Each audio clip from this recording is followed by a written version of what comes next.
Hey there, YouTube fans. How you going? Just a quick one. So last night I was doing some research on chronic fatigue syndrome, and there's some new research that's come through that's very interesting. The scientist won an award for this information.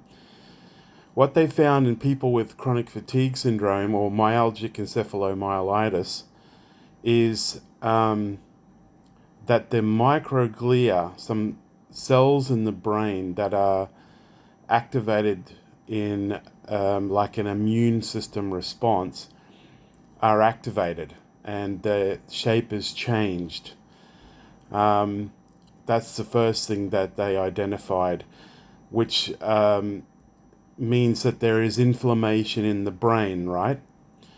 And the other thing, with this inflammation, the temperature of the brain goes up as well. So that's an interesting finding, which makes me wonder, is that why I feel hot sometimes, especially when the weather is hot? I overheat.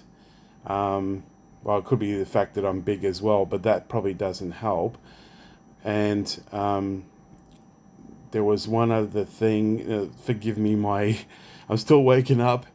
Um, so, what was the other thing that he found? Um, oh, I've lost it. Maybe it was just those two things. Actually, it might have just been those two things. Forgive me.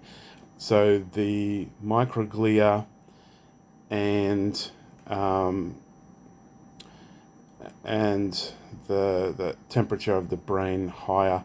So there's a whole bunch of research that's being done.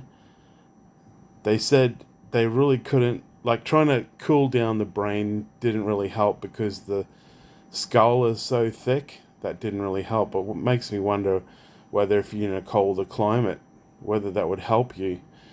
Um, that's all. There's a lot of trials. The good news is he did mention low dose naltrexone, and that's what I'm taking. So that's good to hear that this head researcher had positive things to say about that. Um, there was also, yes, as I said before, some people are hypovolemic, say roughly 1 liter of blood less in their system, which can attribute to blood pressure issues. Um, so that was another thing that I discovered and rediscovered.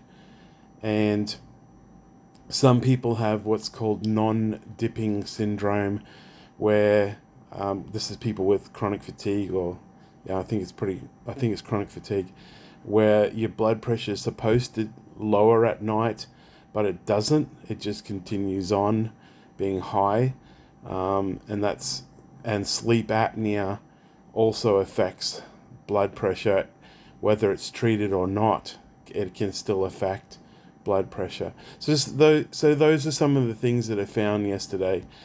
I hope this helps somebody. Just remember to like, comment, and subscribe. Teach yourself out. God bless. Still alive, still here.